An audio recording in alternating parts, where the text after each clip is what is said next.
Yo voy a empezar como suelo empezar mis rutas. Para algunos que habéis estado en algunas de ellas ya conocéis el principio. Yo me llamo Pedro Juan y soy un peregrino buscador. Cada vez que hago algo de este tipo, siempre me marco dos objetivos. Uno, que disfrutemos de este rato, y dos, que cuando terminemos tengáis un poquito más de ojos de peregrino buscador. Y seguro que os estaréis preguntando qué es un peregrino buscador. Pues un peregrino buscador es aquella persona que es capaz de ver aquellos pequeños detalles que, aun estando a la vista de todo el mundo, no todo el mundo es capaz de ver. Y precisamente la conferencia de hoy es para, decirlo de alguna manera, adiestrar esos ojos de peregrino buscador. El tema principal son los lugares de poder, pero estos lugares de poder han sido utilizados por celtas y templarios. De ahí la relación, porque seguro que alguno de vosotros en la conferencia, cuando habéis visto el título, estaríais preguntando ¿qué diablos tiene que ver un celta con un templario? ¿Nadie os habéis hecho esta pregunta? Bueno, pues utilizaban los mismos lugares sagrados. Son lugares que se han estado utilizando a lo largo de toda la existencia por diferentes culturas. Y os pondré algunos ejemplos. Lógicamente, hablar de celtas o de templarios, cada uno de esos temas no es que dé para una conferencia, da para varias conferencias. Y simplemente lo que voy a hacer aquí es una pincelada de quiénes fueron los templarios, cuál era la cultura celta. A mí cuando me preguntan desde cuándo me dedico a esto, yo digo desde que nací. Porque yo nací a unos 40 metros de un lugar de poder. De un lugar de poder de los más importantes que hay en el Camino de Santiago, la Basílica de San Isidoro.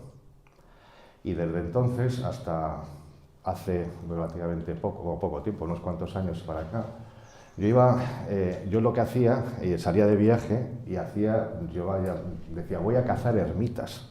Una de las cosas que a mí siempre me llamaba muchísimo la atención, diciendo, qué gente tan rara de estos pueblos que coloca las ermitas a tomar por saco y encima en sitios difíciles de acceder. O sea, ¿por qué se lo complican tanto pudiéndola poner al lado? Y de hecho, incluso yo cuando llegaba a estas ermitas, me pasaba una cosa muy curiosa, o sea, porque yo no me considero una persona especialmente religiosa, sin embargo entraba en ellas y me sentía súper a gusto. Y de alguna manera entendía, era como una contradicción que había dentro de mí, diciendo, o sea, pero si yo no soy un ferviente católico de misa diaria, o sea, ¿por qué me siento a gusto en estos sitios? Porque al final lo que importa no es, como digo yo, el cartel que está puesto a la entrada. O sea, a quién esté dedicado ese templo. Lo que importa es la energía que hay en ese lugar. Y da exactamente igual. Yo siempre pongo un ejemplo. Bien, ¿y dónde estaba? Estaba cuando iba yo a estas ermitas y tal. Bueno, lo que yo decía que es que, o sea, al final lo que importa es el lugar. Da exactamente igual a quién esté dedicado. Yo lo que pretendo hoy también es daros algunas pistas para que cuando vosotros vayáis por ahí podáis ver, encontrar estos sitios y disfrutar de su energía, independientemente que haya allí un crucifijo, que haya una virgen, que haya una media luna o que haya cualquier otra cosa, porque lo importante es el lugar. Bien, y sin más dilación voy a empezar, porque yo como ya voy mirando el reloj, menos mal que lo han puesto allí, o sea, para yo tengo un peligro, o sea, yo puedo empezar a hablar de algo, o sea, y me voy perdiendo. O sea, de hecho yo hago los PowerPoint única y exclusivamente para que me sean de guión. O sea, los que ya me conocéis sabéis que esto me pasa. Bien, Madrid Tour Mágico. Presenta celtas, templarios, lugares de poder. Imagino que esto es lo que más os interesa. ¿Y cómo encontrarlos? Quiero empezar con esta frase. Si quieres entender el universo, piensa en energía, frecuencia y vibración. De un eminente científico, probablemente el científico más importante que ha tenido el siglo XX y el más olvidado, Nikola Tesla. Es que este señor, claro, no se le ocurre nada mejor que coger un día y decir que ha recibido mensajes del mundo exterior. ¿A quién se le ocurre? O sea, a partir de ahí ya le sacaron de lo que es el circuito de los científicos oficiales, pero gracias a este señor tenemos luz hoy. O sea, este señor es el que inventó la energía, la electricidad alterna. A este señor, el señor Edison, le compró algunos de los inventos. Gracias a este señor tenemos hay aparatos de radio, hay radiografías. O sea, si no lo conocéis, yo sí os invito a que brujuléis un poquito sobre este individuo. Además hay algunos documentales por ahí también bastante interesantes y de verdad que merece la pena. Por cierto, no se murió pobre, ¿eh? Que esa es una de las leyendas urbanas que hay. O sea, cuando fallece en uno de los mejores hoteles que había en Nueva York en aquel momento. Y de hecho había, no sé si 150 o 170 baúles con varios estudios de él y solo han aparecido menos de un tercio. El resto se han perdido. Curiosamente, en aquella época había un señor de una de estas agencias norteamericanas que no se sabe muy bien a qué se dedican, que se llamaba de Control de Extranjería, y el director, ¿sabéis quién era? El tío del actual presidente de Estados Unidos. Vaya. ¿Vale? Bueno, como veis necesito el PowerPoint porque fijaros, o sea, no he pasado de 2 transparencias y ya llevo casi media hora. Continuamos. Lugares de poder. ¿Qué es un lugar de poder? Un lugar de poder, o sea, definimos algunos como lugar de poder, son aquellos lugares que tienen una energía especial. Normalmente esta energía está localizada en una serie de vórtices energéticos, que se pueden perfectamente localizar mediante radiestesia, incluso medir lo que es la energía de esos sitios en unidades bovis. Tampoco voy a entretenerme demasiado en eso, simplemente deciros que es, voy a decirlo así, lo que sea la energía sutil. ¿Y cuál es la energía sutil? Aquella energía que no podemos medir con aparatos de medida convencionales. ¿Vale? Y los bovis es la unidad. Ahí me quedo. Bien, normalmente estos lugares suelen tener 2 o 3 vórtices energéticos, unos un poco más grandes que otros. ¿Creéis que esto es un lugar de poder? ¿O de poderosos? Bueno, si me permitís la broma, le voy a cambiar el nombre. Y... ay, leches. Estos sí son lugares de poder. ¿Reconocéis alguno? Esto está cerca de Tramajón, lo llaman la ciudad encantada. Lo hablaremos con detalle más de esta zona. Esto es la ermita de la Veracruz. Si queréis recibir un chute de energía potente, iros aquí. Luego la vemos con más detalle de ella. Esto es un dolmen de Galicia. Comentaros que construcciones megalíticas, es decir, o sea, construcciones con piedras grandes, como digo yo tiendo a simplificarlo todo y hablar así como muy coloquial. Creo que es de la manera que mejor nos entendemos. Pues hay 3 tipos de construcciones megalíticas. Lo que yo llamo las casitas, que serían los dólmenes, lo que serían alineaciones de piedra, que sean los cromlechs, Stonehenge sería un cromlech, y lo de Asterix y Obelix, los menires. ¿Vale? Esta es la Catedral de Valencia, y el Miguelete, es uno de los vórtices energéticos más bestias que hay en esa catedral. Y además, curiosamente, bueno, luego sí que me hago spoiler yo a mí mismo, o sea, luego hablamos de ella. Y cómo no, esto, ¿lo reconocéis alguno? Esta es la Basílica de San Isidoro. Yo tenía que poner algo de mi pueblo. De León. Cazurro. Sí. No sé si sabes que eso es un término despectivo. ¿Ah, sí? Sí. Yo creo que era solo... No. Vamos, a mí no me afecta, ¿eh? O sea, porque eso me afecta lo que yo creo que me afecte, pero vamos, o sea, que sepas que es un término despectivo. Te lo digo porque yo también lo soy, entonces... Sí, no, pero se suele utilizar, o sea, porque normalmente los castellano-leoneses o los leoneses somos un poquito cabezones. Y entonces lo de cazurro viene de ahí, de cazurrín, o sea... Bueno, pues yo nací justo detrás de este edificio. Aquí comentaros que se custodia uno de los santos griales que hay en España, ¿vale? Antes conocido como el cáliz de Doña Urraca, pero eso también da para otra conferencia. Voy a empezar a acelerar porque veo que el reloj cuenta. Bien. Lo que os comentaba, un lugar de poder es aquel lugar que posee unas cualidades energéticas especiales, suele tener 2 o más vórtices energéticos. Estos vórtices energéticos suelen estar generados por cruces de líneas Harman o corrientes de aguas subterráneas, o la combinación de ambas. Esos vórtices tienen más de 20.000 unidades bovis o más, están por todo el mundo. Esto es una de las cosas que yo insisto. Tendemos a irnos a Stonehenge, a sitios, o sea, como que muy guay, al Machu Picchu. Pero vas a Stonehenge y luego tú no puedes estar dentro del círculo de piedras, os lo ves desde lejos. vas al Machu Picchu y aquello parece la Gran Vía en época de rebajas. Creo que no estoy diciendo ninguna barbaridad.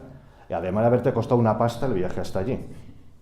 Y aquí, o sea, tenemos a nuestro alrededor, o a Glastonbury, a ver a Avalon. Que sepáis que ese es el Avalon de las leyendas artúricas, pero un Avalon hay en Segovia. Aquí hay un Avalon en Segovia, el buen amigo Emilio. O sea, realmente son símbolos, son lugares de poder, lugares de transmutación. O sea, lo que pasa es que luego la literatura, bueno, pues ha hecho lo que ha hecho a lo largo del tiempo. Bien. Bueno, a lo largo de la historia, están por todo el mundo, a lo largo de la historia han sido utilizados por diferentes culturas o religiones. Incluso, además, o sea, un vórtice energético aquí al lado. Además está marcado en el suelo, al lado de lo que es la iglesia de San Andrés, ahí en una parte peatonal que hay entre lo que es la plaza de Puerta de Moros y la otra plaza, creo que recordar que la de Carros, una zona peatonal que hay, ahí está marcado un octógono, lo que es en el dosado, y ahí hay un vórtice energético. Es decir, no hace falta irse tan lejos. Luego, si queréis, a las 9 cuando terminemos, damos un paso hasta allí, tomamos unas cañas y de paso nos cargamos de energía con ese vórtice. Bien, los celtas. Con los celtas nos pasa una cosa parecida como con los templarios. Al final es gente que hemos sabido de ellos por terceros.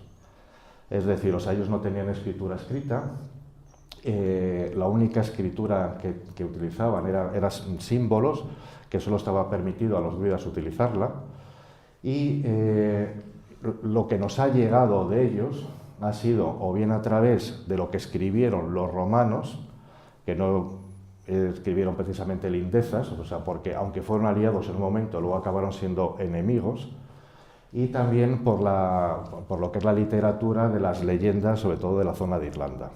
Eso es lo que hay. O sea, lógicamente hay vestigios arqueológicos, etcétera, o sea, pero al final tampoco es lo otro lo que contextualiza todo lo que es la cultura celta. Realmente fue un pueblo alucinante. Ahora, esta es otra.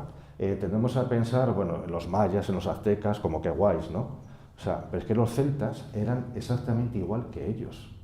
Y nosotros somos herederos de su cultura, mucho más de lo que nos creemos. Estuvieron por toda España. Tendemos a pensar, pienses en algo celta y pienses en Asturias, en los gallegos, etc.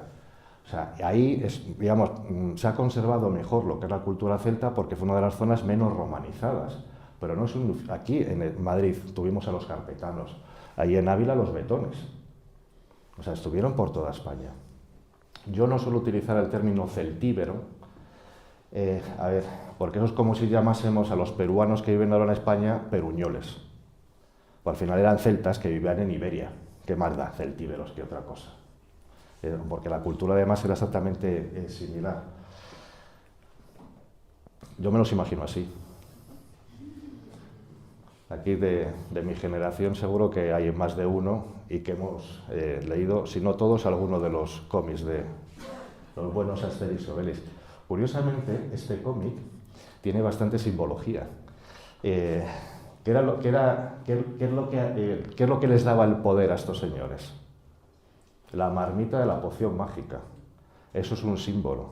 La marmita de la sabiduría, el caldero de la sabiduría, el santo grial. Bien, conocemos un poco el proyecto, no tiene intención escrita, las principales fuentes, lo que son los enemigos, los romanos y posteriormente las leyendas escritas de la Edad Media, sobre todo de Irlanda. Ocuparon casi toda Europa, fue un pueblo muy poderoso. Aliados de Roma en un primer momento para expulsar a los cartagineses, y aquí los romanos fueron muy listos. O sea, utilizaron a los celtas de mercenarios para echar a los cartagineses, y una vez que habían echado a los cartagineses dijeron, ahora vamos a por los celtas. Era como una confederación de estados. Se peleaban entre ellos también, o sea, como pasa ahora con las comunidades autónomas, ese tipo de cosas. O sea, exactamente lo mismo, solo que ahora es verbalmente, en aquella época era con espadas. Aquí tenéis un mapa de España, los carpetanos, los betones, los arébacos, por lo que es la zona de Soria. Ahí, esto tiene vida propia. Dominaron la metalurgia y la orfebrería. Esta era de las cosas, digamos, que incomodaban. Había dos cosas, principalmente de la cultura celta, que incomodaban a los romanos. Una era que vivían en consonancia con la naturaleza y eran los propietarios, de alguna manera, de los recursos naturales que había, y entonces salinas, minas de oro, minas de hierro, y los romanos querían tener control sobre todo esto, y otra era el papel que ocupaba la mujer dentro de lo que era la cultura celta. En la cultura celta, la mujer tenía exactamente el mismo nivel que el hombre, exactamente el mismo. O sea, había mujeres jefes, había mujeres guerreras, había druidesas, exactamente igual. Bueno, con el tema de la metalurgia, esta espada, esto es un gladio romano, de donde viene la palabra gladiador, el que porta o utiliza el gladio. Pues el gladio romano está copiado de una espada celta, que esta es una espada celta, además de una espada celta que se utilizaba aquí en Iberia. Es decir, los españoles hemos inventado alguna cosa más aparte del chupachus y la fregona. También el gladio fue idea de aquí.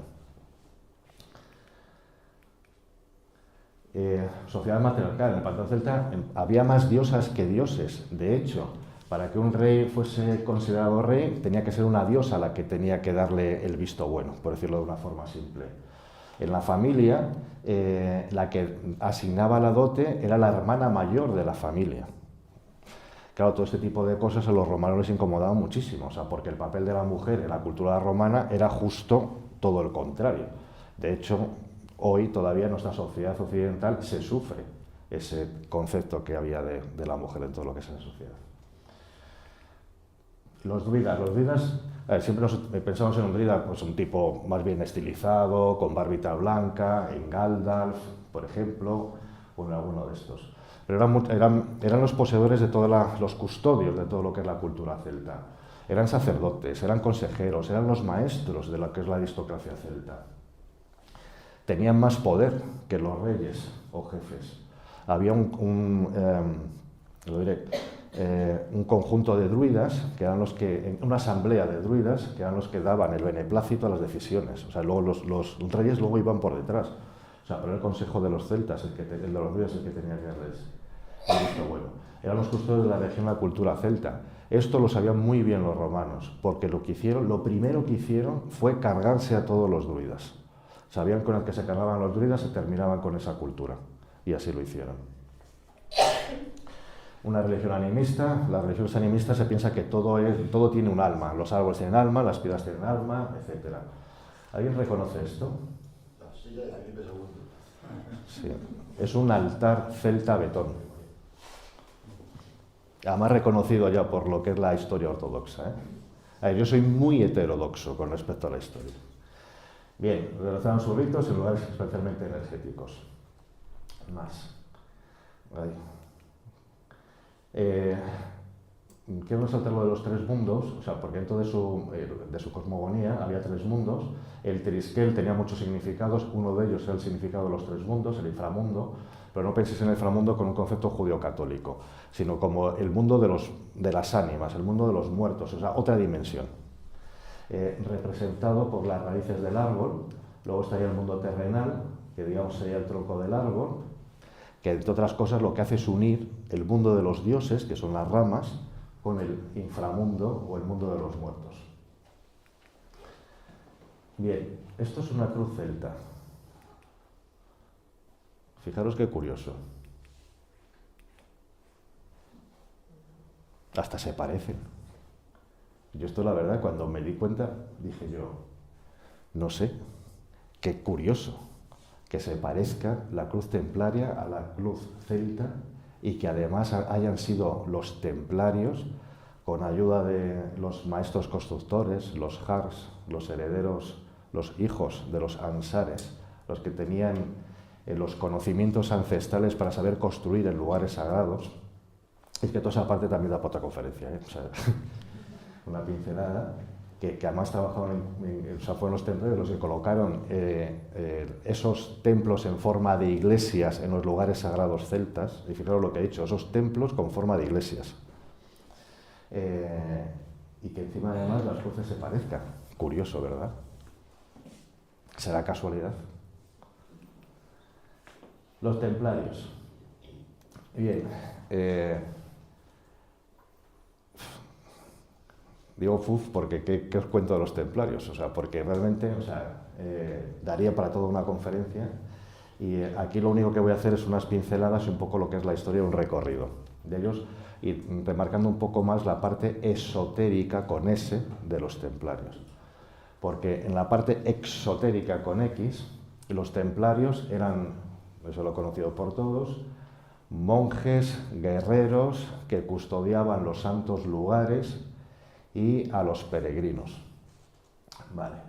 Si bien es cierto que está bastante bien documentado que a pocos peregrinos custodiaron, ¿eh? Estos se dedicaron a otras cosas. Yo tengo clarísimo que ellos, su objetivo era cambiar el orden mundial. O sea, fijaros lo que estoy diciendo, o sea, que tenemos que pensar que estamos en el siglo XII. O sea, una sociedad medieval, o sea, terriblemente cerrada, oscura, hablamos culturalmente, en los cuales principalmente la Iglesia, con todos los prejuicios que tenían, eran los que dominaban todo lo que es el cotarro, y estos señores, o sea, empezaron a hacer una serie de cosas completamente distintas. Por ejemplo, los entre comillas, siervos que trabajaban en sus tierras no estaban adscritos a la tierra. Es decir, en aquella época, tú cuando comprabas un terreno, lo comprabas con los animales, los árboles y la gente que trabajaba en él. Sin embargo, para los templarios eran hombres libres. Bien, ¿qué cosas hicieron los templarios? Los templarios estuvieron por todo el mundo. O sea, se han encontrado restos templarios en Madagascar. Se han encontrado restos templarios en Oak Island, la isla del Roble, que está al sur de Canadá. Curioso, ¿verdad?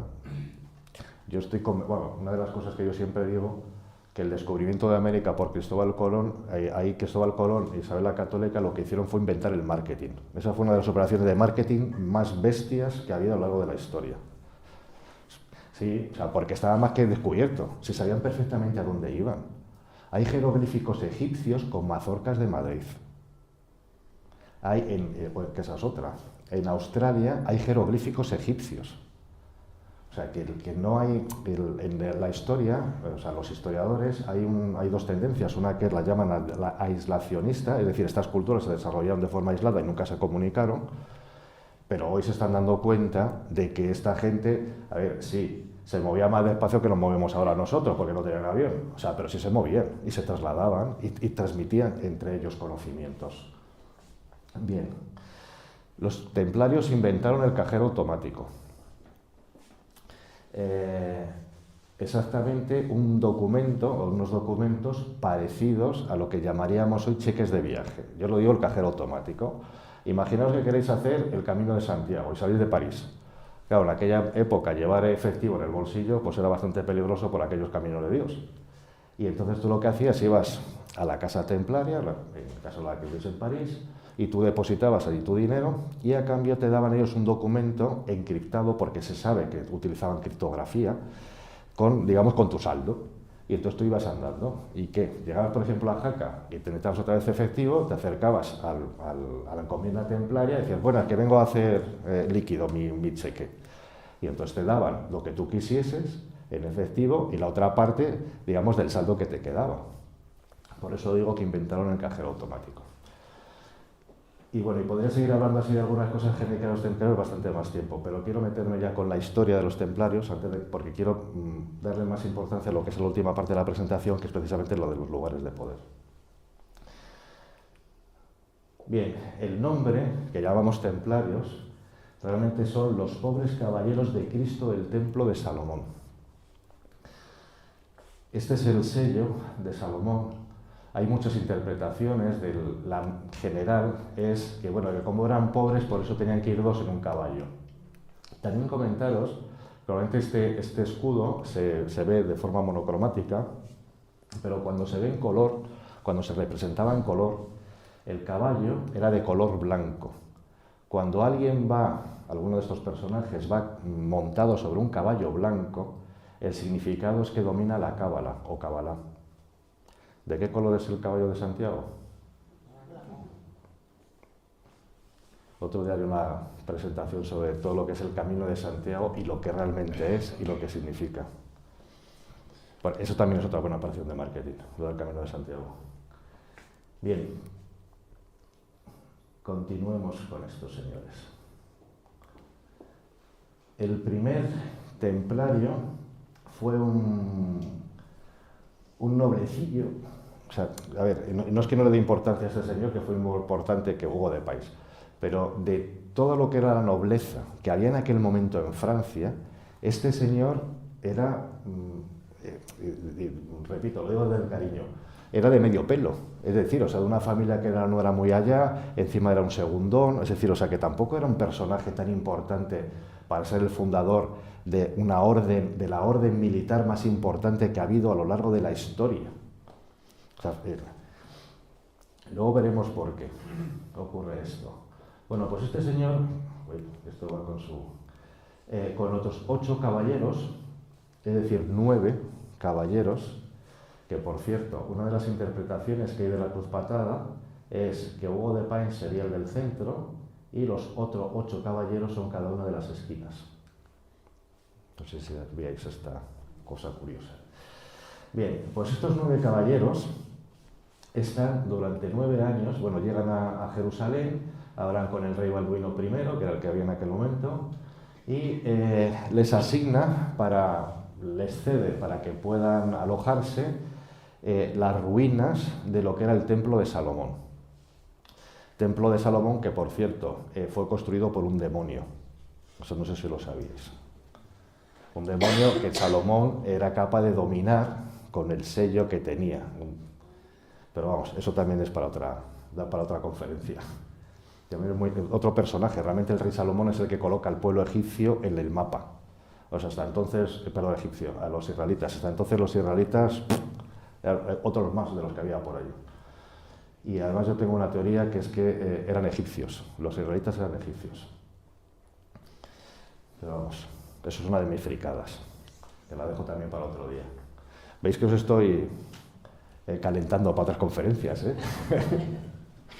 Bien. Bueno, pues estos 9 caballeros llegan a hablar con el rey Balduino y se están 9 años en las ruinas del Templo de Salomón. 9 caballeros, 9 años. ¿Hay alguien aquí que sepa de numerología? El 9 es 3 veces 3. El 3 es el número de la creación. Entre otras cosas, además, también lo tenemos en nuestro ADN. Yo lo dejo ahí. O sea, 9 años, 9 caballeros. Y están aquí. Este es el único lugar del mundo que es sagrado para las 3 religiones del Gran Libro: la judía, la musulmana y la católica. Es un axis mundi, es un ónfalos. Ónfalos significa ombligo en griego, pero hay que entenderlo como la conexión con otra dimensión, digamos. ¿Vale?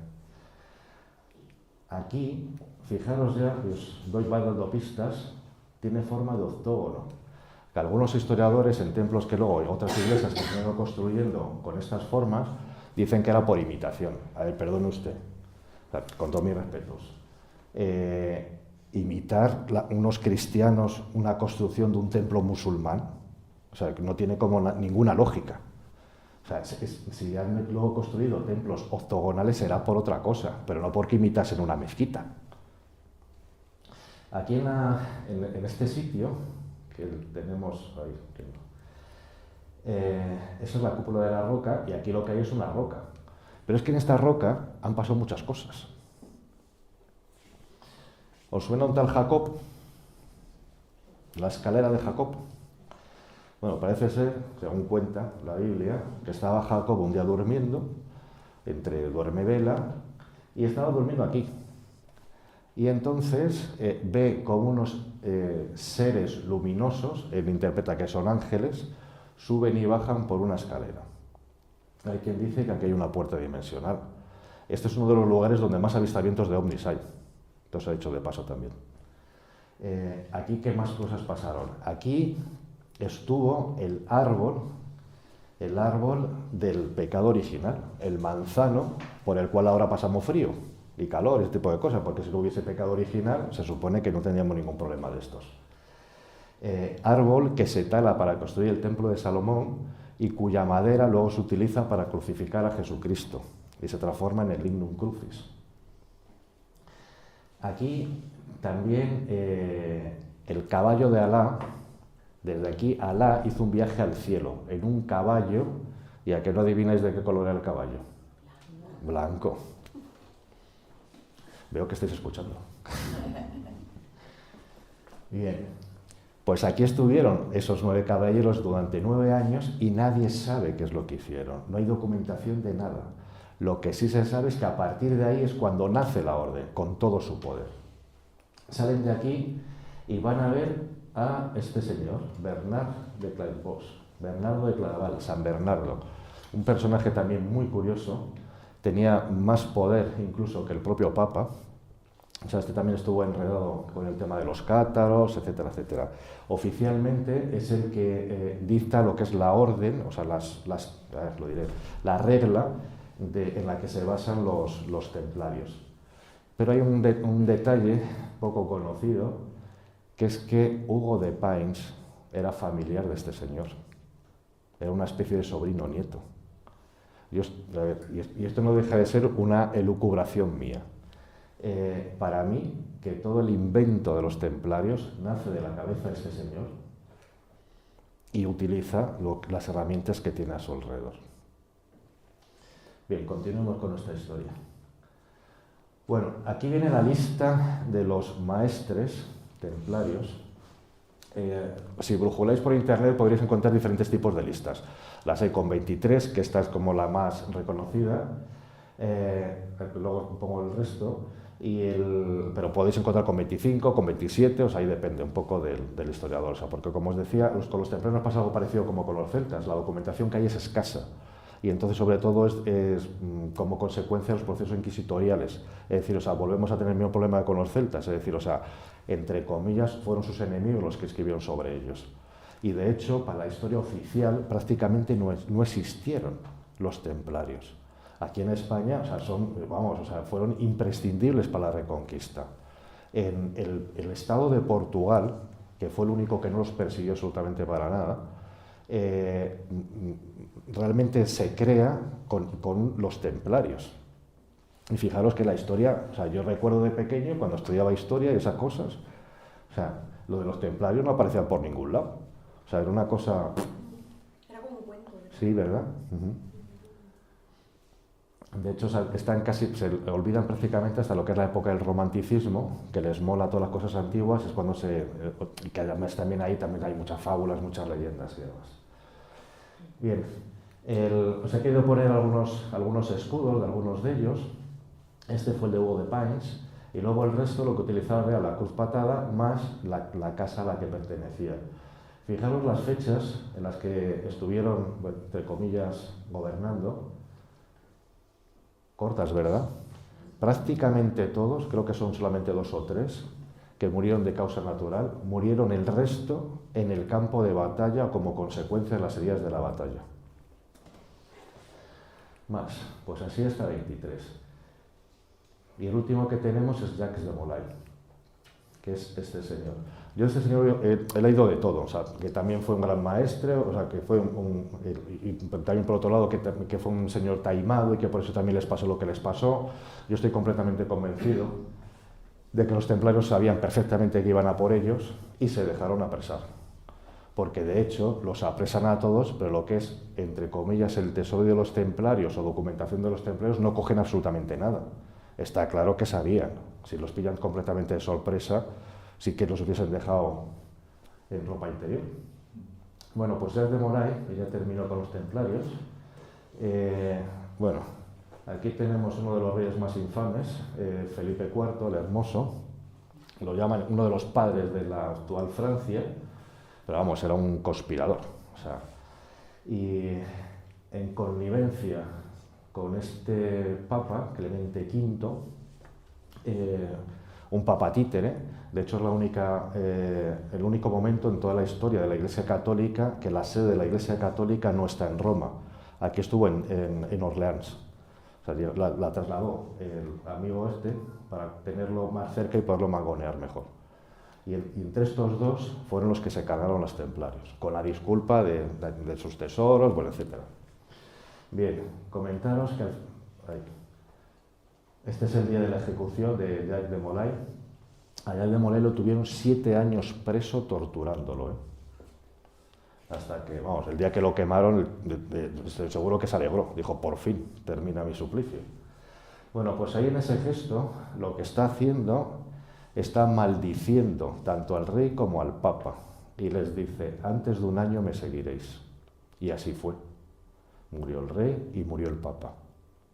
Antes de 1 año. Pero es que el colmo, entre comillas, de la desgracia, es que cuando fueron a hacer el funeral al papa, hasta se incendió la iglesia. No pudieron hacer el funeral. O sea, fijaros hasta qué punto llegó la maldición. Bien, vamos a lo que nos interesa. Hasta ahora ya habéis visto solamente dar unas pinceladas de lo que han celtas y los templarios para que veáis, o sea, qué tipo de gente era lo que utilizaba estos lugares.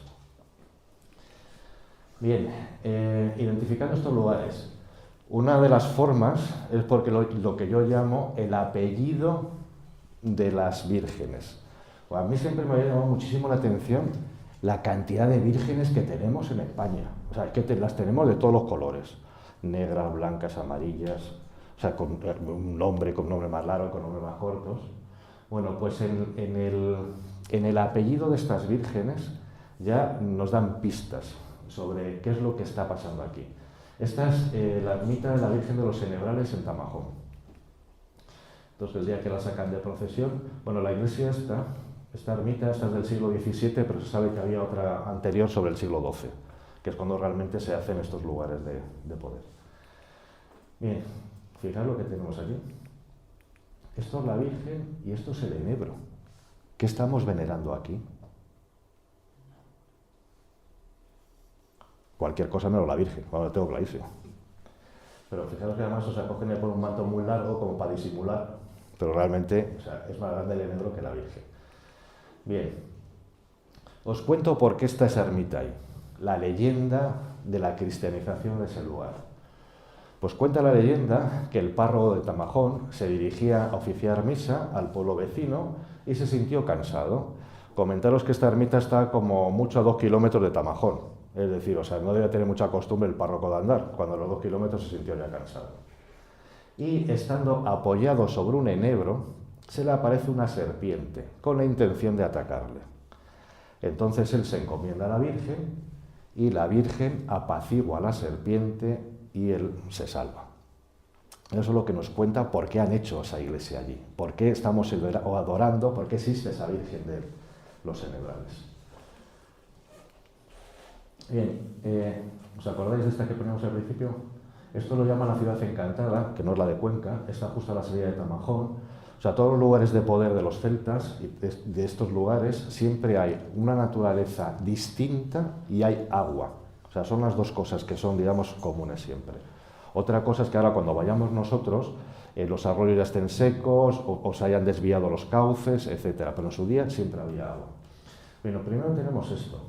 Y luego, qué curioso, los Wibre, que son unos seres en forma de serpiente, de la mitología celta, que aparecen en la tierra en aquellos lugares que tienen una energía especial, la energía telúrica. Y para los celtas, el enebro es un árbol que da de protección y cobijo al viajero, y que sus ramas y raíces mantienen unidos diferentes mundos. ¿Recordáis la leyenda de cristianización? Una serpiente. Nos están diciendo exactamente qué es aquello, pero con la leyenda cristiana. O sea, lo único que tenemos que saber es qué significa esto. Bien, formas curiosas. Hay quien dice que los campanarios de las iglesias son como consecuencia de la imitación de los menires. De hecho, esta es una iglesia de Irlanda. Esta no tiene ninguna ventana. Desde luego, para ventilar aquí tiene que ser un poco complicado. O sea, ¿qué significado tiene esto? Si es más parecido esto a esto. O sea, realmente no tiene... Luego les colocan unas campanas, o sabe Dios, o sea, para hacer algo práctico, ¿no? Más cosas. ¿El menir de dónde es? ¿Perdón? ¿El menir ese de dónde es? Está en Francia, creo recordar, pero no recuerdo exactamente el sitio. Es que llega un momento de verdad que ya no... Se me mezclan los pueblos. Perdóname. Bien. Esta señal... Hoy va. Vale. Esta señal la reconocemos todos hoy, absolutamente todos, tanto conductores como no conductores. En otros tiempos, todos estos templos tenían señales también. O sea, todo lo que son los canecillos de las iglesias románicas, o sea, son carteles, son jeroglíficos, que daban un mensaje de lo que se hacía allí y para qué servían esos sitios. Lamentablemente, esa información la hemos perdido, se ha perdido toda esa información. San Pantaleón de Viérganes. Este también es un santo curioso, San Pantaleón, que tenemos uno aquí en Madrid. Además hay una que se puede visitar y es curioso. Yo estuve hace menos de un año y mi intención era ir a ver el relicario, la sangre que está coagulada y solo se licúa una vez al año, y las 3 veces que no se ha licuado ha habido desgracias, y cuando llegué allí y le pregunto a la guía por eso, me dijo, bueno, eso de ahí, o sea, como si fuese lo menos importante, para mí era lo más importante de aquella iglesia, pero bueno, son formas de verlo. Bueno, pues aquí San Pantaleón, esto es un descubrimiento que hicimos hace un par de veranos. La orientación que tiene esto es norte-sur, este es el sur y la otra puerta sería el norte. Esta ermita, para acceder a ella, solo se puede hacer o por esta puerta o por aquella. Aquí, Liérganes, está muy cerca de Santander, es un pueblo que tiene un balneario, o sea, tiene aguas telúricas, y también desde aquí, ya aquí no se puede hacer la foto, hay aquí lo que es la cordillera, y justo hay 3 picos prácticamente iguales y alineados. O sea, el sitio ya tiene su magia.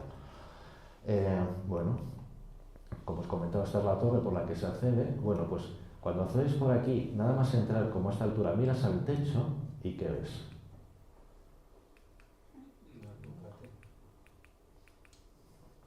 Una cruz templaria.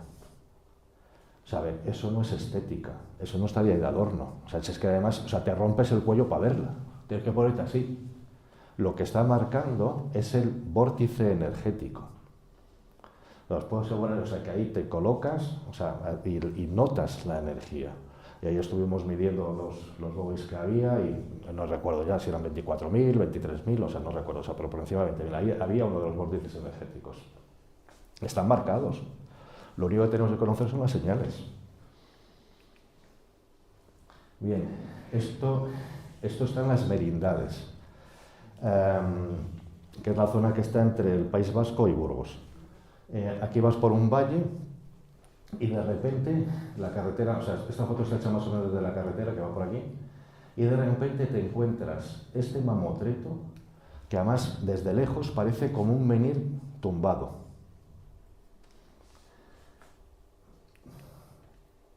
¿Y qué tenemos arriba? Lo que os contaba al principio, una iglesia incómoda de llegar.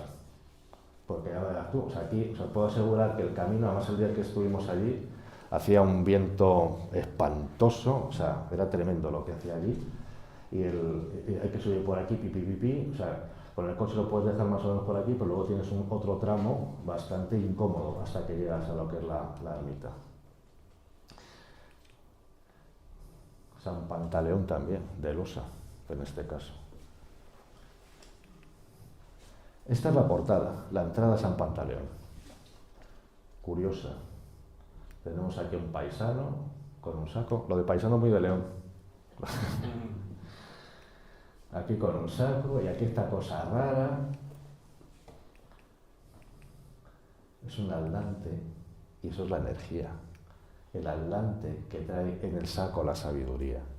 Y la energía, si lo miramos de abajo hacia arriba, es la serpiente, que ya hemos dicho que significa la energía telúrica. Pero si lo miramos de arriba abajo, es un rayo, la energía del universo.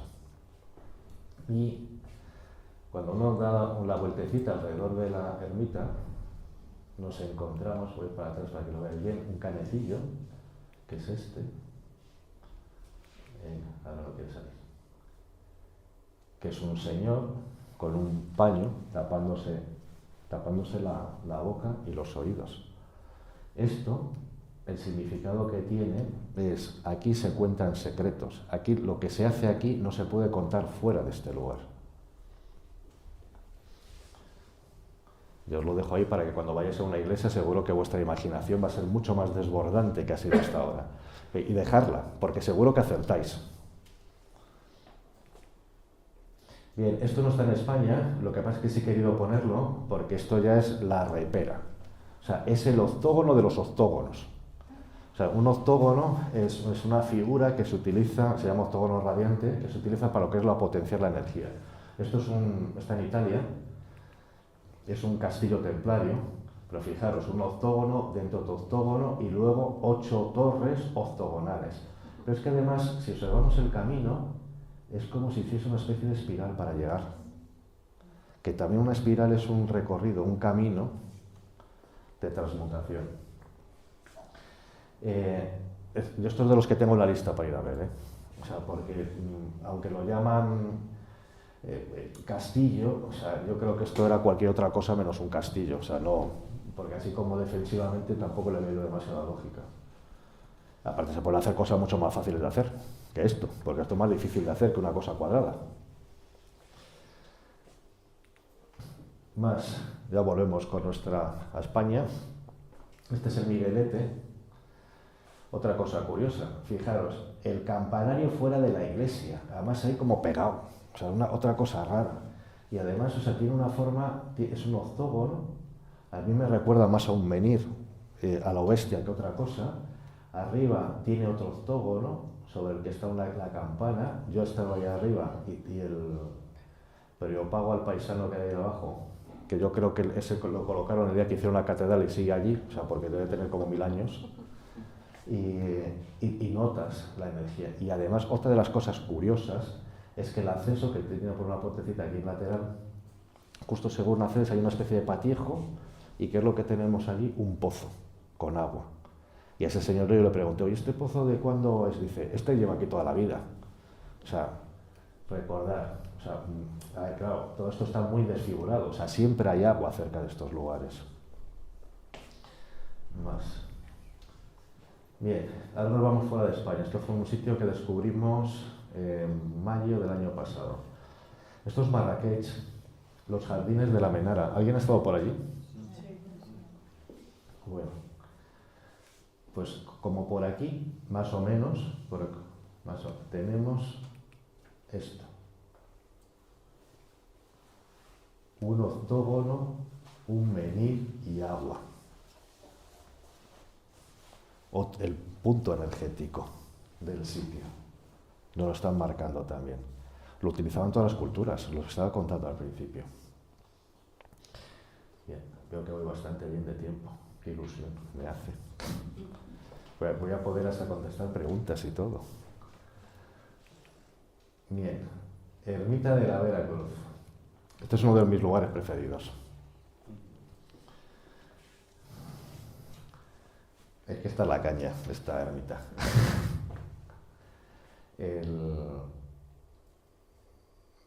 A ver. Bien, bueno, voy a volver para atrás. Tiene 12 lados, ¿vale? Es un dodecágono, y luego dentro es circular, o sea, una esfera, un círculo, mejor dicho. 12 lados, ¿qué cosas hay de 12?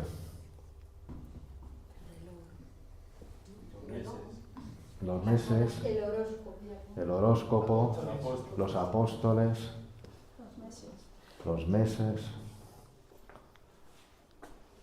12 caballeros templarios que custodian el Santo Grial, los 12 pares de Carlomagno, los 12 caballeros del rey Arturo.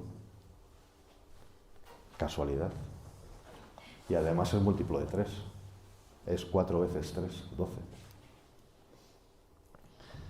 Bien, aunque esto no se reconoce como una iglesia templaria, os aseguro que es templaria. O sea, porque vamos, o sea, lo que hay allí, o sea, eso solo pudieron hacer los templarios.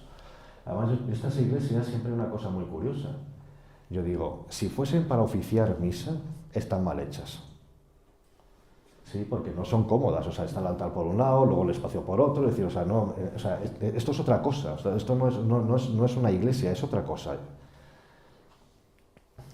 Bien, cuando entramos dentro, esto está orientado, este es el sur, la otra puerta sería el norte, tiene 4 puertas, esto es el edículo central, tiene como forma de palmera, la palmera es un símbolo de sabiduría, y aquí dentro, ahora luego lo veremos, hay un arca, hay una especie de, bueno, la gente lo llama el altar, pero eso no es un altar, es un arca. Es un arca porque contiene cosas, o sea, contiene conocimiento. Y este es el punto energético más fuerte que tiene la... Ahí estuvimos, cuando fue, a finales de enero, y medimos 24.000 bovis ahí. O sea, más cositas. Esta es la forma que tiene para que la veáis. Por cierto, o sea, lo que es la iglesia original era lo que es esto y los 3 ábsides. La torre es posterior, es del siglo XVII, y luego está el añadido este para una sacristía, que esto ya, o sea, está mal hecho. ¿Vale? Aquí cuando entras por esta puerta, y porque los caballeros templarios, y esto no deja de ser una elucubración mía y de alguno más, hacían ritos de iniciación. Y entonces había 4 niveles en esa iniciación. Había un primer nivel, que era el nacimiento de la Madre Tierra. Entonces tú cuando entras en esta iglesia, aquí a la derecha, que además esta capillita, que la llaman de la Santa Cruz, está como para abajo. Es decir, como si fuese una cueva. ¿Vale?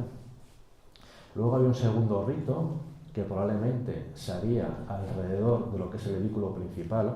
Tenemos que pensar que los templarios estuvieron en contacto con los sufís, con los místicos musulmanes. El giro derviche, los derviches son sufís, o sea, que giraban para alterar su estado de conciencia. O sea, probablemente ellos hacían algo también parecido. Luego estaría ya, voy a pasar a la siguiente, que aquí ya la vemos en vertical, estaría lo que es la parte central, el edículo central, donde está el arca. Aquí es donde realizarían el tercer rito, y luego hay un cuarto rito que se hacía aquí, que es lo que se llama, que además se sabe que eso se llama, la linterna de los muertos. Que además, o sea, con ese nombre, por eso se ha interpretado en algunas ocasiones que eran sitios para enterramientos. Pero es que el significado de linterna de los muertos, el que tiene, es completamente distinto. El muerto es aquel que no tiene el conocimiento, el que no tiene la sabiduría. Y la linterna es la que te alumbra para salir de ese estado de oscuridad y trascender a un estado de conciencia mayor. Ese es el significado de la linterna de los muertos. Y ahí es donde probablemente, además tiene forma, se puede ver desde fuera, y tiene como una especie de tiene como forma de sarcófago. O sea, porque realmente ahí se supone que permanecían una noche entera pues haciendo meditación o lo que hiciesen. O sea, tampoco sabemos, o sea, digo que todo esto ya son elucubraciones. Fijaros también, hay otra cosa curiosa, podemos hacer una pirámide equilátera, ahí se pueden trazar varios círculos y justo esto es donde está el centro de todo. Sigo diciendo, esto es cualquier cosa menos una iglesia. Más. Perdón, Segovia, está al lado de Segovia, al ladito. Ermita de San Baudel. Esto, si cogéis los libros de historia, dirá, una de las ermitas mudéjares más enigmáticas que existen. Y se quedan ahí. ¿Vale? Bien. La verdad es que cuando nos acercamos a ella, es de los edificios más anodinos que yo conozco. O sea, fijaros, es que no tiene... O sea, quitando la puerta, que es un poco mona, o sea, el resto, o sea, no dice nada. Bien, cuando entramos aquí, nos encontramos esto.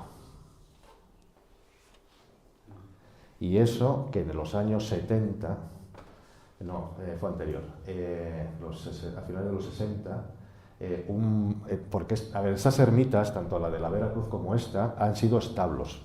Cuando hay las desamortizaciones quedan abandonadas. Y entonces esto era de propiedad privada y un marchante de arte, un espabilado, compró lo que son los frescos de esta ermita. Hoy los podemos ver en museos en Estados Unidos y alguna reproducción que a mí personalmente no me gusta nada. En el Museo del Prado hay una reproducción de esta ermita y alguno de los frescos, pero a mí personalmente no me gusta absolutamente nada. Porque al final, como lo que importa es el sitio y la energía, o sea, pues entonces ha perdido completamente. Pero vamos, eso no se lo pudo llevar el marchante, eso sigue allí. Luego comentaros también que aquí al lado de esta ermita había una fuente milagrosa. Vuelvo a ver el agua, vuelvo a ver, o sea, siempre se repite. ¿Dónde está? Casillas de Berlanga, al lado de Berlanga del Duero. ¿Eso es Valladolid o...? Soria. Y bueno, pues aquí, fijaros lo que tenemos. Esto es una palmera. Otra vez. Esta sí que está clarísima. O sea, no tiene ningún... Pero yo estaba ahí con un amigo arquitecto y dice que no, o sea, no tiene... que le molan estas... que es tan friki como yo, pues este tipo de cosas. Y dice que no tiene ninguna función estructural. O sea, absolutamente para nada. Además tiene 12 brazos y justo en el centro también hay un agujerito. O sea, vuelve a repetir exactamente lo mismo que veíamos en la de la Veracruz. Pero no solo eso. Ahí, esto es una recreación más o menos de cómo debería haber estado. Fijaros lo que nos hemos perdido. Bien, no solo eso, sino que este agujero da acceso a una cueva. Es una ermita que tiene una cueva dentro. ¿Se puede entrar? ¿Perdón? ¿Se puede entrar? Hasta hace poco sí. O sea, digo hasta hace poco. Yo he estado dentro varias veces y ¿cuándo fue? En septiembre, octubre. Además estuve... yo suelo ir a estos sitios en días de diario, o sea, porque si vas el fin de semana, cuando hago mis rutas, sí voy lógicamente en fin de semana, pero cuando, digamos, yo hago mis investigaciones o mis excursiones, o cuando voy a cazar ermitas, lo hago entre semana, y entonces entre semana suele haber menos gente y es más fácil que te dejen entrar a sitios que normalmente no dejan pasar. Aquí hasta septiembre, o sea, se podía pasar sin problema ninguno, con una linterna, tengo una fotografía de ahí adentro. Pero cuando llego en septiembre, que además iba con una buena amiga y con una chamana quechua, iba porque, yo quiero enseñarles que también tenemos cosas que molan aquí, que eso no solo las tienen ellos. O sea, y que por cierto ella alucinó, claro, porque no se esperaban, o sea, no esperan que ese tipo de cosas las tengamos en España, en Europa. Y cuando voy a entrar, veo un cartelito ahí posado, un papelillo que pone prohibido el acceso. Claro, a mí se me cayeron los palos de sombrajo. Dije yo, si vengo a entrar justo entre lo que es la cueva, que es el sitio más, o sea, de los más energéticos que hay, porque claro, lógicamente a la palmera no me dejan subir, eso ya ni lo intento. O sea, pero entrar dentro era ya lo mínimo, ¿no? Porque yo estaba ahí dentro haciendo una meditación con unos amigos, o sea, y os puedo asegurar que notas la energía como si estuvieses dentro de una piscina de agua. O sea, es una pasada lo que hay allí, pero una pasada. Bueno, me encuentro el cartelín, entonces claro, la señora que está allí de guardesa, le digo, oye, perdona, y veo el cartel ese, no se puede pasar. Dice, no, es que el otro día parece ser que apareció una víbora dentro y entonces por tema de seguridad, no sé qué, bla, bla, bla, tal. Claro, yo le eché todo el rollo que se me ocurrió, le dije, a ver, que traigo a esta mujer desde Argentina para ver esta iglesia. O sea, no me puedes no dejar pasar, o sea, fíjate tú. Y entonces ya después de tanto insistir, me dice, hombre, dice, si pasas bajo tu responsabilidad, y yo le dije, ¿dónde te firmo? O sea, y entonces pasamos dentro. Y os puedo asegurar que la cara que te llevaba puesta, o sea, una vez que estuvimos dentro y que estuvimos allí, la chamana quechua alucinaba. Porque no esperaba encontrarse un sitio con esa energía, con esas sensaciones, o sea, pero vamos, era de felicidad, o sea, la veías la mujer, o sea, era feliz, porque además yo cuando entraba ahí dentro lo que hago es apago las luces, lo dejo todas oscuritas, y os puedo asegurar que no tienes ninguna sensación desagradable, ni te da claustrofobia, ni nada de nada, o sea, porque tienes una energía tan buena, o sea, que te relaja y te permite, digamos, estar allí tranquilamente. Entonces, si vas... Es cuestión de ir con la lágrima, decir, oye. Bien. Esta es la cueva, el acceso a la cueva, lo que es la cueva por dentro. Voy para atrás. Esta es la entrada. ¿Vale? Esto es la arcada esa que hay. Y ahí el acceso a lo que es la cueva. Tiene aquí, continúa aquí un poquito más, lo que es que no aparece, y una parte un poquito más grande aquí. Esta es la palmera. Vale. Bien, la cueva. Y queda ya aquí. Aquí volvemos a tener los 4 elementos que teníamos en la otra. la madre tierra, la palmera, que se puede andar a su alrededor. Luego aquí, en lo que algunos llaman el coro, voy para atrás. Ay, no, esto no, me he pasado. A ver, aquí. Luego aquí, que sería esta parte, que es este cuadradito aquí, que es como una garita, que incluso yo he llegado a leer que es que era donde se metía o sea, que esto era la parte del coro, y aquí es donde se ponía el director del coro, y diciendo, debía ser un tío, pues, muy tímido, digo yo, para que se meta allí metido, o sea, pero en fin, interpretaciones que hacen algunos. Bien, los 4 elementos, la cueva, los giros, la velada de armas, que es como se llama esto, y volvemos a tener la linterna de los muertos. Esto seguro que hay en muchísimas más iglesias, con toda seguridad. Y en otras los ha habido, pero se ha perdido, porque han hecho reformas, etcétera, etcétera. O sea, y sobre todo porque probablemente la gente que ha hecho luego las reformas ni siquiera sabía qué es lo que estaba, entre comillas, destruyendo. También como anécdota comentaros, aquí hay una paloma, un Espíritu Santo, pero en vez de estar pintado hacia arriba, el Espíritu Santo está pintado hacia abajo, lo que es la paloma. A mí, la última vez que estuve allí con un grupo, y eso que había yo contado lo que significaba, pero bueno, desconfiados hay en todos los lados. Y entonces un caballero, a la señora que estaba ahí de guardesa, la preguntó que qué significado, o sea, si sabían por qué ese Espíritu Santo estaba al revés. Y ella dijo, no, ha habido varias interpretaciones, se piensa que fue un error del pintor, y que entonces, o sea, no, el significado que tiene eso es que es muy clarísimo. Ahí esa paloma, Espíritu Santo, llamadlo como queráis, representa el conocimiento. Y que esté al revés es justo porque lo que tiene que es salir por la ventana. O sea, está colocado al revés para significar desde aquí sale el conocimiento. Y ese es el significado que tiene. Bien. ¿Cómo se llega a la linterna? Con una escalera. O sea, pondrían una escalera, igual que en el otro lado, en la Veracruz. O sea, pondrían algún tipo de escalera para acceder de forma provisional. Bien, ya nos quedan 20 minutillos y prácticamente he terminado. Lo único que quería, yo tengo programada para este próximo día 6 una de las rutas que hago a lugares de estos. Y he querido haceros un regalo a los que hoy tenéis la amabilidad de compartir la tarde con nosotros. Bueno, tengo 2 regalitos para vosotros, un detallín y este otro regalo. Y, o sea, bueno, os lo cuento. Bien, yo hago rutas, hago paseos por Madrid. Este texto me gusta cómo me salió, creo que ese día estaba inspirado. Y además, curiosamente, me salió de carrerilla, o sea, no tuve que repasarle nada. Existe un Madrid oculto, lleno de misterios y leyendas que dan nombre a calles. Recorreremos alguna de esas calles, pasaremos por los mismos lugares que siglos atrás pisaron árabes, cristianos y judíos, reyes, cortesanos y santos, donde se cometieron atroces asesinatos o donde la Inquisición impartió su justicia divina, dejando atrapadas almas penitentes y fantasmas vengadores.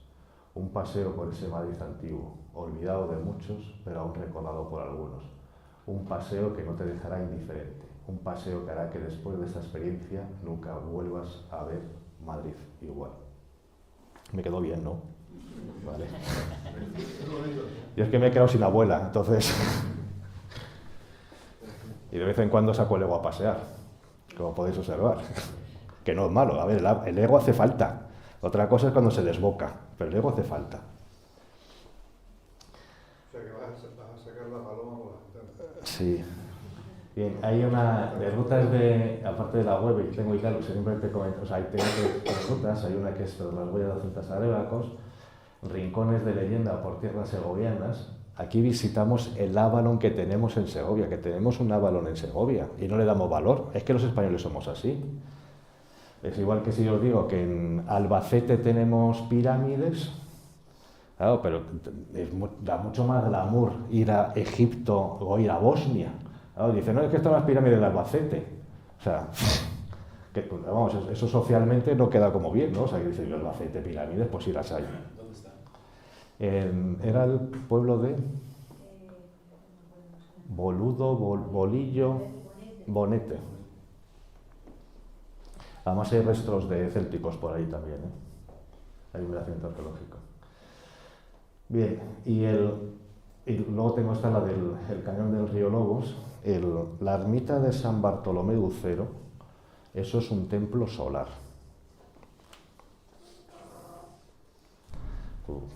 Ya lo has visto, las que ya ha venido ya esa ruta conmigo.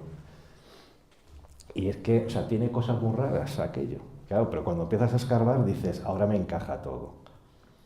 Aparte de que también fue un centro para los celtas súper importante aquello. Ahí está un castillo celta, poco conocido, en lo que es en el cañón del río Lobos. Todo lo que has ido mostrando, todos los diferentes puntos. No, yo tengo una página web y a ver si queréis. Este es el segundo detalle del que os había hablado. No sé, suficientes.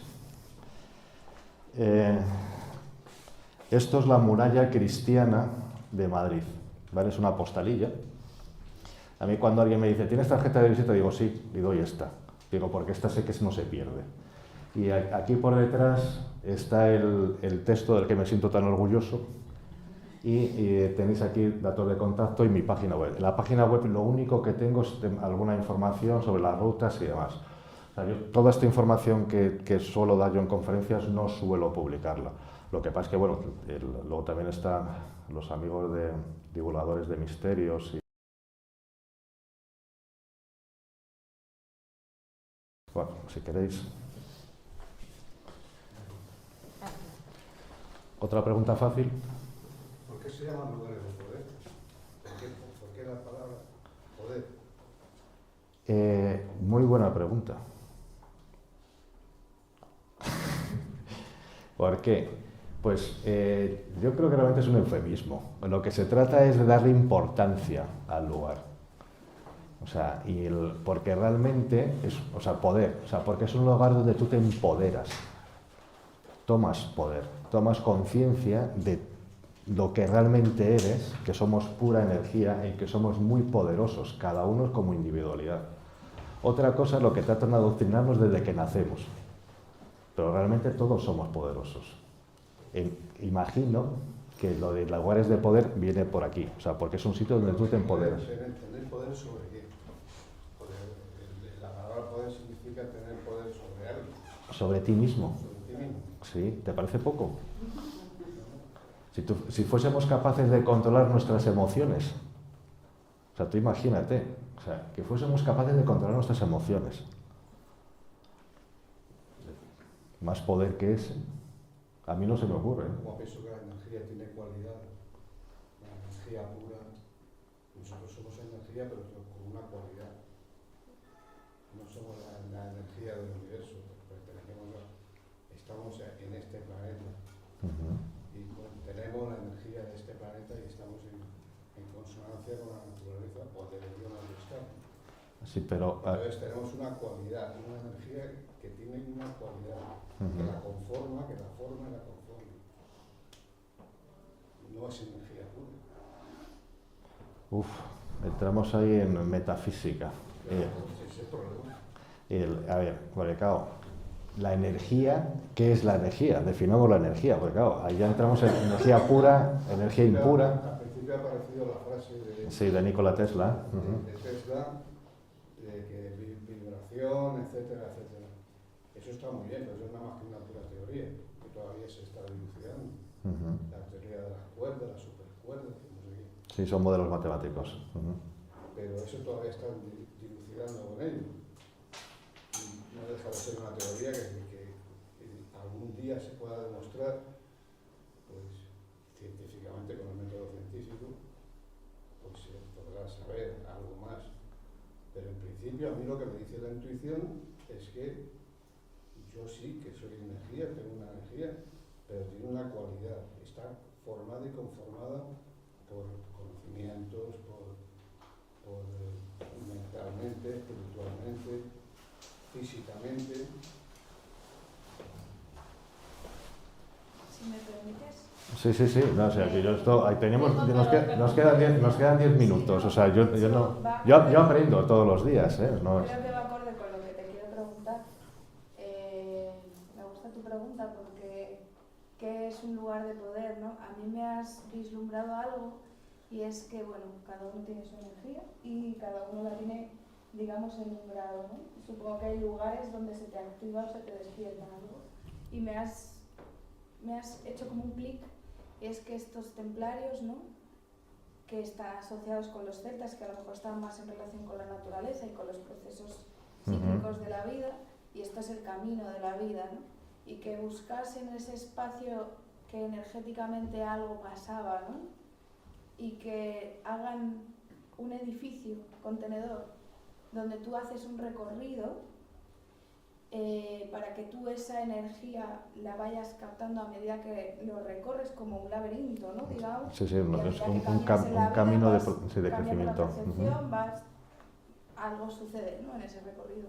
Yo te quería preguntar, que claro, yo esto no lo había vislumbrado así, y si hay otras culturas, porque sí que a lo mejor los laberintos celtas, o que si hay otra cultura intermedia que tengan esta arquitectura, digamos, o estos lugares de poder que estoy vislumbrando ahora con estos templos. Mesopotamia, los templos del sol. Templos del fuego, por ejemplo. Pero claro, tenemos el concepto de que uno va a misa, se sienta y le da la palabra de Dios. Quiero decir que es como, sí, voy a conectarme con un Dios, ¿no? Sí, Dios sobre los ritos que se realizan en la iglesia también. Para entrar en otro tema, pero me ha gustado mucho esta parte de tú haces ese recorrido por lo que pasa en ese lugar, ¿no? Entonces, no sé, me ha llamado la atención porque a lo mejor hay otras estructuras, ¿sabes? Sí, tú llamas contenedor y también son potenciadores, o sea, las formas que hacen es precisamente para potenciar esa energía. El geométrico también está potenciando, ¿no?, la energía. Todos tenemos un estado, un poco la línea de los dos, o sea, todos tenemos un estado vibracional. Entonces, incluso hay gente que ha llegado a transmutar, es decir, a cambiar su estado vibracional de tal manera que dejan de ser corpóreos y se transforman en energía pura. Y ahí, lo que pasa es que entra dentro de las religiones, o sea, Jesucristo es lo que hace. Y hay un montón de ellos, o sea, en lo que es la bilocación, o sea, gente que es capaz de estar en dos sitios al mismo tiempo. O sea, lo que pasa, claro, desde nuestra mentalidad occidental, tan apegada a la materia, o sea, son cosas que nos cuesta muchísimo trabajo entender. O sea, yo siempre digo que utilizo herramientas para engañar a la razón, o sea, porque es la razón la que me bloquea, la que digamos, no me permite alcanzar ese nivel vibracional o de consciencia. Claro, perdona, en este sentido, ¿no sería más que lugares de poder, lugares de conexión? Porque lo que facilitan, yo creo, es la conexión. En cualquier caso, nosotros somos energía, pero el cuerpo la limita bastante, ¿no? O sea, limita bastante ciertas, incluso canalizaciones de energía de cierta vibración. ¿O te quemas? Sí, entonces, claro, serán lugares, o son lugares, yo creo, donde hay un tipo de energía que te facilita la conexión, sí, como yo lo siento así. Podemos utilizar también portales, o sea, claro, lugares son portales, o sea, también podríamos utilizar esas expresiones. Y yo no sé si tradicionalmente se llamarán sitios de poder porque al facilitarte canalizar la energía o tener contacto con ciertas energías, podrías usarla para ciertas cosas. Seguro que sí. Claro, entonces depende, la energía es energía, depende para lo que la uses, ¿no? No, un cuchillo no es ni malo ni bueno, puedes utilizarlo para cortar jamón o para cagarte a alguien. Claro, ahí O sea, habría altares y habría cosas que se podrían utilizar para muchas cosas. Supongo que de ahí también... De acuerdo con la el poder. pregunta, me parece súper interesante. Yo lo que podría aportar es la experiencia mía. Yo en lugar de poder entiendo, la didáctica que había en la Edad Media era la que tú has comentado, era iluminar al ser humano. Oye, uno sí, iluminar, porque el pueblo no sabía. Y todo el arte de piedra era una clase didáctica. Eran imágenes donde se iba a aprender y te decían eso, el secreto, el tal y el cual, ¿no? Yo en Veracruz y en otros más sitios, en San Baudelio, por ejemplo, son sitios como San Juan de Baños, en Valencia, que es visigoda, son sitios que tú notas algo que te despierta, que te hace como abrir tu conciencia y a lo mejor no eres consciente exactamente que estás abriendo la conciencia y eres más consciente después a posteriori cuando ha pasado el momento. Y yo te lo digo desde el punto de vista experiencial, que eso puede valer, a mí me ha valido. Yo también he andado mucho por ahí y pienso que el lugar de poder, entre comillas, que se le da a un sitio no emana de ese sitio, sino que se lo otorga, se lo otorga, como le otorgas un poder a una planta. De la misma forma que una planta le dices, si haces un potingue con camomila, con malva y con matricaria, sirve para hacer no sé qué, y te la da el druida, o te la da quien sea. Eso es un poder que le otorga a la persona, a la planta, para que haga, tiene unas propiedades evidentemente, pero a lo mejor no son tantas. Las propiedades que se han dado a la salvia, por ejemplo, no son tantas como las que tiene. Completamente de acuerdo contigo, pero vuelvo a más el ejemplo que puse antes. Quiero decir que en la actualidad se puede también otorgar a ciertos lugares que a lo mejor no lo tienen, luego después posteriormente, si se emplea para lo que se tiene que emplear. De hecho aquí en Madrid tenemos una iglesia, esta que van a ver todos los meses y que son unas colas tremendas. No, que no me sale ahora. Jesús de Medinaceli. Jesús de Medinaceli es un lugar que tiene mucha energía y es una energía generada por la oración de la gente que ha ido allí. O sea, a priori ese lugar no era un lugar de poder, lo que hemos definido aquí como lugar de poder. Completamente de acuerdo contigo que el poder lo tiene lo que tú le das el poder, completamente de acuerdo, me da exactamente igual, que sea una silla, que sea un lugar, que sea una planta, que sea un animal. Somos nosotros los que le estamos permitiendo que tenga, dándose poder. Sí, claro, y es justo la parte en la que digo yo, pero necesitamos eso para engañar a la razón. O sea, es como los amuletos. Hay gente que tiene un amuleto que le va de maravilla y a otro no. ¿Y por qué? O sea, si es el mismo amuleto. Simplemente porque el que le tiene que le va bien, porque le ha dado el poder de sanación o de lo que sea. Y la otra persona, pues no. Perdóname. Yo quería hacer dos preguntas. Por un lado, comentabas que en estos lugares tú te has puesto a meditar. Si es eso lo que sugiere, yo en alguna ocasión me he puesto a cantar armónicos. Y por otro lado, te quería preguntar si has estado en Virgen de Chilla, en Candelera. No, me tomo nota. Sí, es un lugar que esa sensación que habéis hablado es tremenda, ¿no? Tiene un agua de la vida allí y las plantas y los árboles son bestiales, es un lugar muy espectacular. Virgen de Chilla. De Chilla. La fecha de oración en Candelera. En Candelera. Pues, cuando nieva, esa zona se queda sin nevar. Es impresionante el sitio. O sea, que dicen que ahí estaba Navia, una diosa. Que es lo que comentaba al principio, que es que hay muchos sitios de estos que no son tan especiales. O sea, que yo trato de desmitificar, de dar la importancia que tienen. O sea, son importantes, pero son habituales. ¿Habéis pedido los domis de San Lorenzo del Escorial en el que San Lorenzo del Escorial es otra película. Es que eso ya es... Ahí tienes de todo. De bueno y de malo. De malo. Ahí me voy con el caballero y, o sea, la parte mala es la que le demos nosotros, o sea, no es a priori, o sea, yo lo que tengo estudiado, o sea, el vórtice energético más bestia que hay allí es donde es la cripta. donde está la cripta, que además muy probablemente todos los enterrados allí, que se enterraron desde el primer momento allí, están momificados.